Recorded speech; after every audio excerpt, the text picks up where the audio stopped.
Você consegue imaginar um soldado na Segunda Guerra Mundial medindo quase 2 metros de altura, pesando 220 quilos e que adorava beber cerveja e comer cigarros depois de um dia de trabalho?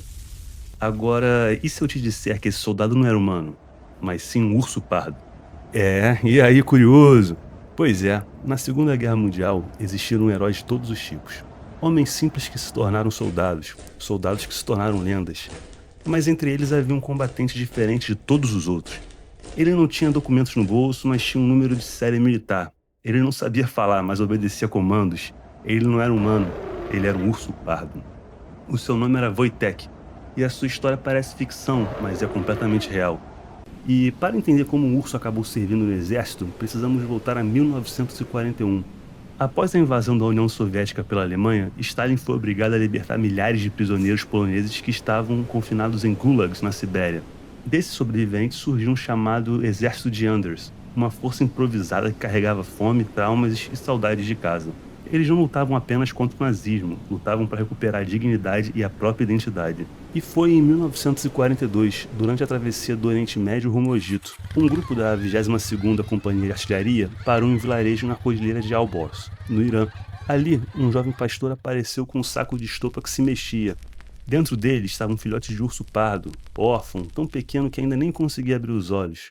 A mãe havia sido morta por caçadores. Os soldados se comoveram, talvez enxergassem naquele pequeno animal uma parte de si mesmos.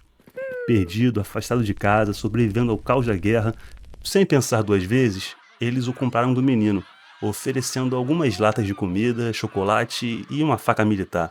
Aquilo não era uma transação comum, era o início de uma irmandade improvável. O filhote estava fraco demais para sobreviver sozinho. Então eles improvisaram uma mamadeira usando uma garrafa de vodka vazia e o alimentaram com leite condensado misturado com água. Aos poucos ele recuperou as forças, ganhou peso e ganhou também o nome, Wojtek, que em polonês significa guerreiro sorridente.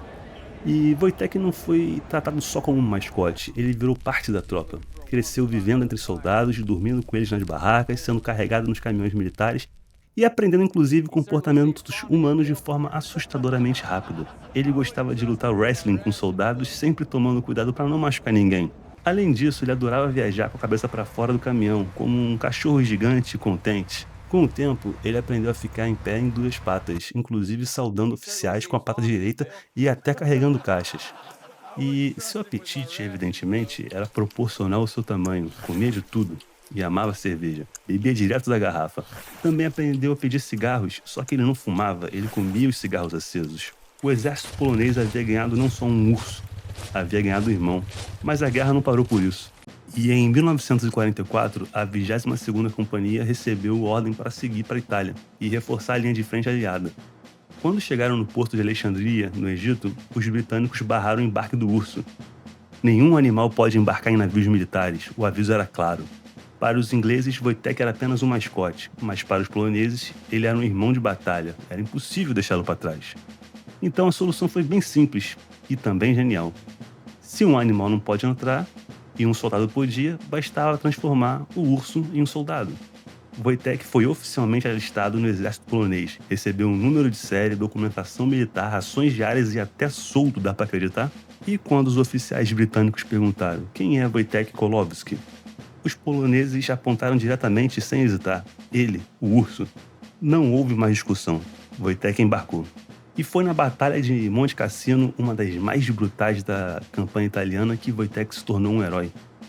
A missão da 22ª Companhia era transportar caixas enormes de projéteis de artilharia sob fogo inimigo, em terreno montanhoso contra um inimigo entrincheirado e preparado. O peso das caixas era devastador. Muitos soldados não conseguiam se mover, mas Wojtek não hesitou. Sem que ninguém o mandasse, ele se levantou nas duas patas, estendeu os braços e pegou uma caixa. E depois outra. E mais outra, sem derrubar uma única munição.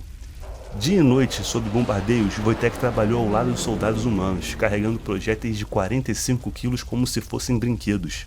Ele não sentia medo do som das explosões, não abandonou o posto, não recuou um único passo. Era impossível ignorá-lo. Ele se tornou, evidentemente, um símbolo de força para os aliados.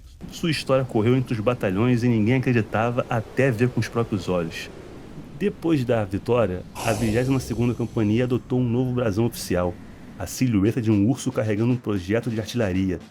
E Wojtek foi promovido. Ele encerrou a guerra como posto de cabo, dá para acreditar? Depois da guerra, os soldados poloneses não puderam voltar para casa por causa da ocupação soviética, e muitos foram reassentados no Reino Unido. E Wojtek, adivinha só? Também. Ele foi levado para a Escócia e passou a viver no zoológico de Edimburgo, onde rapidamente virou atração. Não por ser um urso, mas por ser um soldado. E, é claro, os veteranos iam visitá-lo. Ignorando as placas de segurança, pulavam a grade para brincar de wrestling com um camarada, além de oferecer cerveja e cigarros para o espanto dos tratadores. Ele nunca esqueceu seus companheiros, nunca atacou nenhum visitante. Wojtek tinha a verdadeira alma de soldado, e com ela permaneceu até o fim. Fim este que ocorreu em 1963, aos 21 anos. Porém, sua história nunca morreu.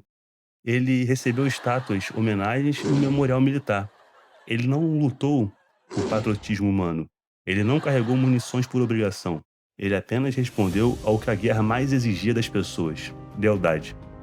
E é por isso que Wojtek nunca será esquecido, porque no inferno da Segunda Guerra, ele provou que até um urso podia ser mais humano que muitos homens. E você, já conhecia essa história? Comenta aí embaixo. Para saber mais sobre essas e outras histórias, inscreva-se e curta o canal.